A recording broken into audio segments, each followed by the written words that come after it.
दोस्तों खुश आमदीद कहते हैं। बाज़ार फिर से 410 पॉइंट्स का इजाफा करने में आज कामयाब रहा और टैक्स से कैसे बचा जाए वो तरीका हम आपके साथ शेयर करेंगे आज की इस वीडियो में, जहां पर इस वक्त बहुत ज़्यादा चर्चा रहा है मिनी बजट की तैयारियां। मिनी बजट आ रहा है, जबकि दूसरी तरफ हम देख रहे हैं कि आईपीपीज़ पर वो बड़ी बहस जो कि अभी ख़त्म होने का नाम नहीं ले रही, उसका बड़ा आजकल धूम है। नंबर 3, पाकिस्तान की $100 मिलियन से ज़ायद की अमरीकी अमदाद एक बार फिर से बहाल हुई, जो पाकिस्तान को फ़िस्कल ईयर 25 में मौसूल होगी। पाकिस्तान अमेरिकन प्रेसिडेंट ने अप्रूव कर दी है पाकिस्तान के लिए ये मदद जो कि रिकमेंड उनको की गई थी, उसका बाज़ार पर। जबकि तीसरा जो टॉप स्टोरी है वो हमारी सियासत है, वो भी बड़ा चर्चा है। तो 3 तरह की ये मेजर डेवलपमेंट्स हैं। कुछ हम आज के इस वीडियो में एक बार फिर से कंपनी वाइज और कुछ ओवरऑल इकोनॉमिक वाइज स्टोरीज़ पर बात करेंगे। बाज़ार, शेयर्स और ख़बरों का ये सिलसिला आपके साथ जारी रहेगा। शुरू करते हैं आज के बाज़ार का जो उछाल था, जहां पर एक बार फिर से बाज़ार अपना हाई जो उसने मेंटेन किया, बनाया, वो 79,704 पॉइंट्स का था। 717 पॉइंट्स का इजाफा कल की निस्बत आज जो बाज़ार में बदलाव था वो काफ़ी ज़्यादा नुमाया रहा। जैसा कि वॉल्यूम्स में इजाफा देखा गया, 65 करोड़ शेयर से ज़्यादा का काम बाज़ार में, 25.5 अरब रुपए की टोटल मालियत इन शेयर्स की जो ट्रेड हुए। कल जहां पर हमने 46 करोड़ शेयर्स का काम देखा था और उनकी मालियत बड़ा फ़र्क नहीं था, 25.6 अरब रुपए की थी, आज वो कम हुई है। वॉल्यूम बड़ा, मालियत कम हुई। नंबर ऑफ़ ट्रेडिंग स्क्रैप्स भी आज गिरे हैं। 429 शेयर्स में आज टोटल कारोबार हुआ पूरा दिन, और कल हमने 433 स्टॉक्स में लेन देन देखा था बाज़ार में। टोटल नंबर ऑफ़ ट्रेड 2,80,000 है, कल हमने 2,60,000 टोटल नंबर ऑफ़ जो ट्रेड्स थी वो लगते हुए देखी बाज़ार में। ट्रेड्स में इजाफ़ा, वॉल्यूम में इजाफ़ा, मालियत में कमी और इसके साथ साथ नंबर ऑफ़ ट्रेडिंग स्क्रैप्स में भी आज कमी हुई है।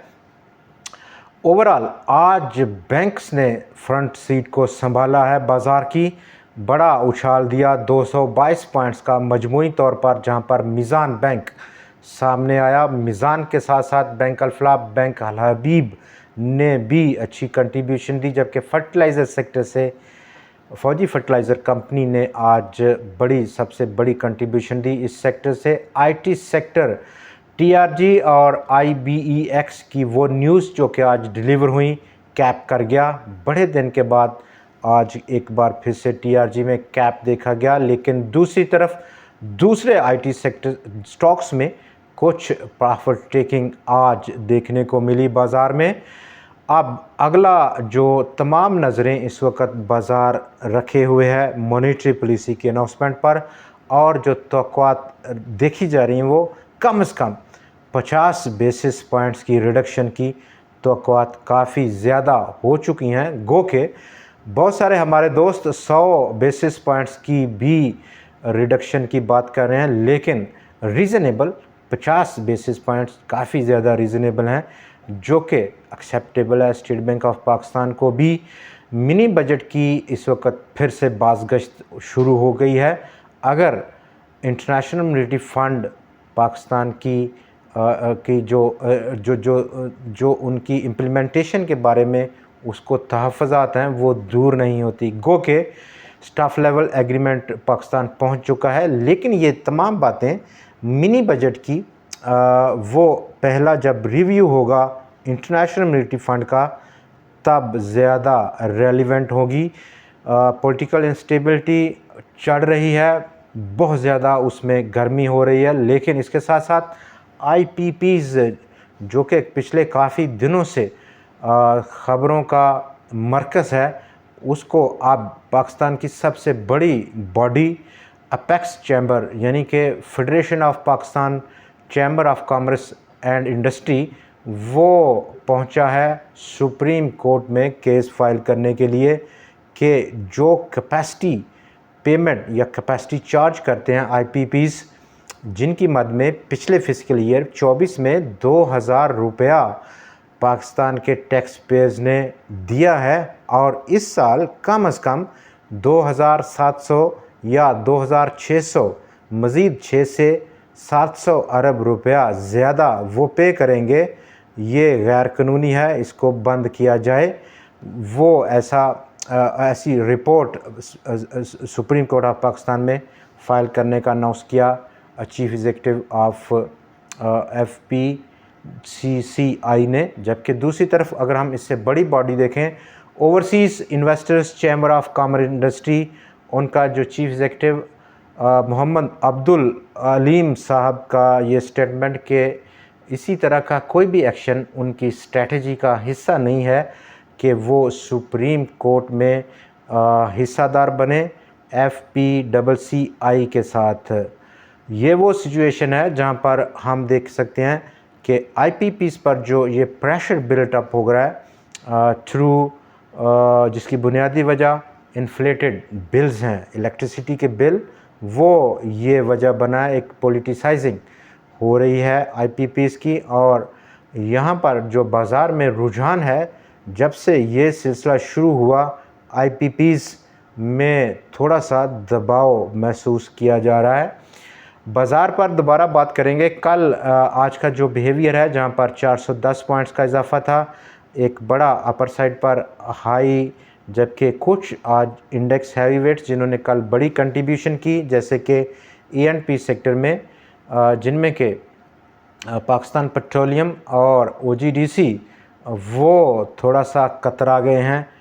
आज रैली करने में उन्होंने हिस्सादारी नहीं डाली। यहाँ पर थोड़ा सा डाइवर्जेंस ऑफ व्यूज़ को हम उभरता हुआ देखेंगे कल, जबकि तमाम फोकस बाज़ार का state bank of Pakistan monetary policy review है। इसी दौरान अमेरिका ने ये जो इमदाद अप्रूव करने का कहा है, इसका भी एक पॉजिटिव इफ़ेक्ट ज़रूर रहेगा, लेकिन बहुत कम है। गो के दूसरे जो फैक्टर्स हैं उनका इफ़ेक्ट इस वक्त काफ़ी ज़्यादा बाज़ार महसूस कर रहा है। लकी कोर इंडस्ट्रीज़ ने अप्रूव किया एक्सपेंशन प्लान। ख्यूरा प्लांट जो कि सोडा ऐश का सबसे बड़ा प्लांट है, वहाँ पर 2 लाख टन की पर एनम के हिसाब से एक्सपेंशन कंपनी करेगी, और इस एक्सपेंशन के साथ उसकी जो टोटल कैपेसिटी है प्रोडक्शन की, वो 7,60,000 टन पर एनम हो जाएगी। इससे बेशतर 5,60,000 पर एनम की कैपेसिटी थी, टन्स पर एनम की। एचकार का रिज़ल्ट आज अनाउंस हुआ, पहले क्वार्टर का लगभग 40% का इजाफा, नेट प्रॉफिट में 202.62 मिलियन रुपए का प्रॉफिट कंपनी ने कमाया है इस पीरियड में, जो कि पिछले क्वार्टर के मुकाबले में 40% का इजाफा है। ₹1.42 का अर्निंग पर शेयर रहा। सेल्स कंपनी की उसमें एक्सपेंशन थी, 4 गुना से ज़ायद की एक्सपेंशन देखी गई। हेस्कोल पेट्रोलियम ने आज अपनी 22वीं AGM को अनाउंस किया, जिसमें रेजोल्यूशंस पास की हुई 4 किस्म की शेयर होल्डर्स की जानिब से। जबकि आज बाज़ार में सिल्क बैंक ने रूल किया in terms of volumes, 36 million share से ज़्यादा का काम हुआ, या यूँ कहें 3 करोड़ 68 लाख शेयर से ज़्यादा का काम, 10 पैसे का इजाफा स्टॉक की कीमत में हुआ। और वॉल्यूम लीडर्स की लिस्ट पर टॉप ऑफ द लिस्ट रहा सिल्क बैंक। दूसरे नंबर पर आज हेस्कोल ने जगह बनाई, और इस 22वीं AGM के नतीजे में हेस्कोल में इजाफा देखा गया।